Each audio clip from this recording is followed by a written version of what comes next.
our last episode, we pointed our bow east toward the Mexican mainland. In this episode, we take advantage of being at the dock to scrub and repair, and we explore the lovely city of Mazatlán. Welcome to G&T Sailing. If you're new here, I'm Gretchen, and this is Tim. We've spent the last 2 years refitting Felicita, our Catalina 42, and have finally launched our sailing dream. We don't care where we go, we just care that we go, and we're glad you're coming along for the ride.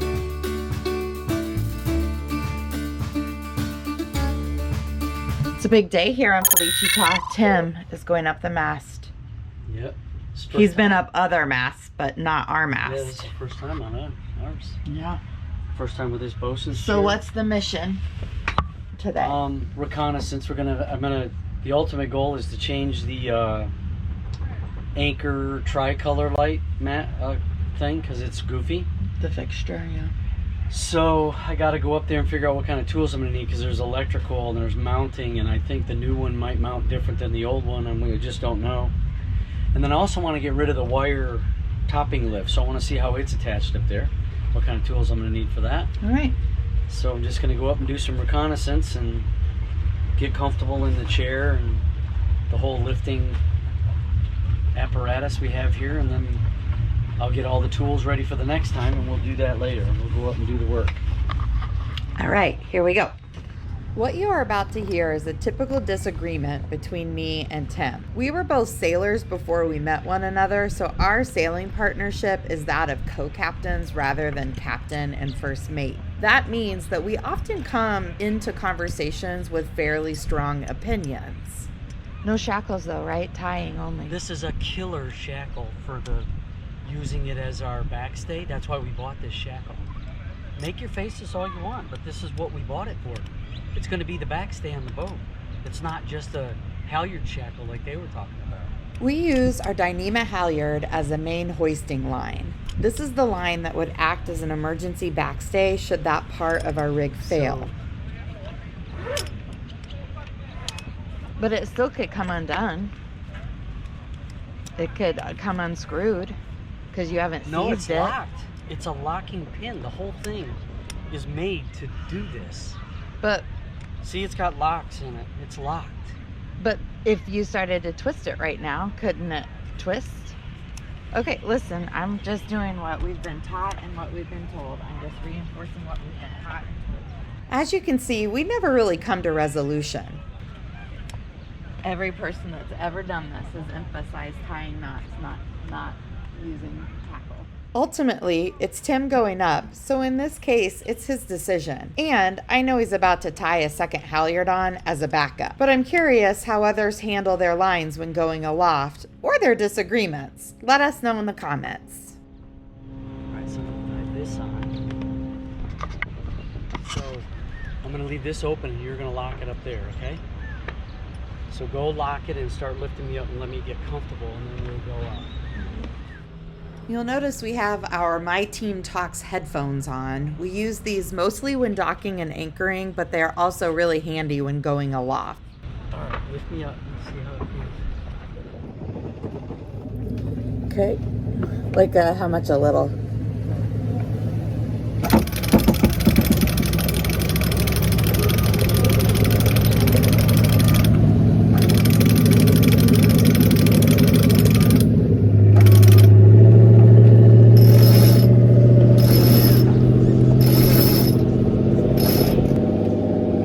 More? How you doing? Can you reach over to those spreaders? So basically, this recon mission resulted in us determining we couldn't do the things we wanted, but Tim got a look at the rig and we went through the motions of going aloft. So ultimately, it's a win. Okay, so the topping lift can't be done. How about the light? Oh, gotcha. Okay. All right. Going down. Okay. Blue is cleated. Okay, so I'm gonna let some more green off.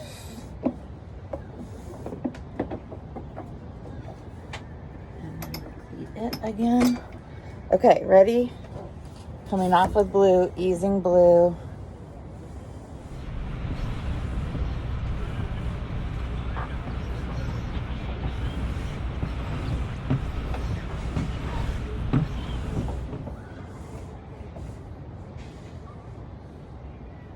Okay, I have to let some more green off.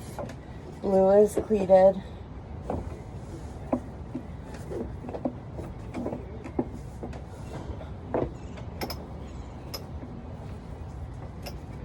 Okay, coming down on blue. How was that? He's talking about how uncomfortable this bosun's chair is that we inherited with the boat. So you'll be seeing a new bosun's chair in future episodes, I'm sure. We were in Mazatlán for about 10 days. During that time, we scrubbed the boat, Tim caught a cold and mostly recovered, we did a lot of laundry, and we explored Old Town Mazatlán. This included heading to the market, eating at Topolo, which is an amazing restaurant, and walking one of the longest malecons in the world, clocking in at 13 miles or 21 kilometers.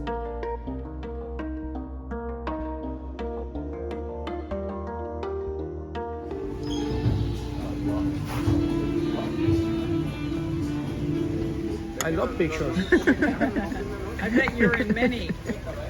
Many. The pro. At Topolo, every table is treated to homemade table-side salsa. Can't even. No. It's chunky.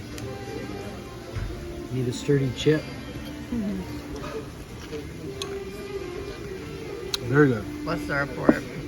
Needs salt, but very good. It's the best day ever. Only to be topped by tomorrow. What was your report of the salsa? Best salsa ever. Fresh. The spice was just right for medium hot. It was terrific. So good. It's my favorite ever. Best salsa ever. Super fresh. How's your beer? Best beer ever. How was your day? Best day ever.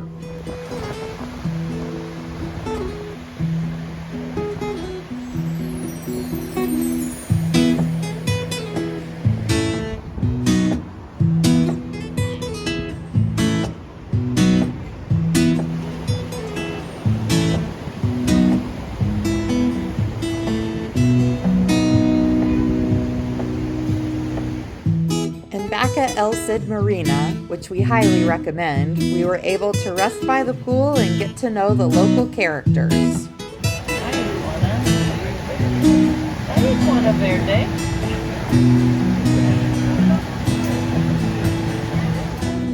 My only critique of El Cid is that it's right at the harbor entrance, so you get lots of traffic, especially if you're on an end tide. But most boats have live bands playing banda music, which is very specific to Mazatlán, so we found it kind of fun.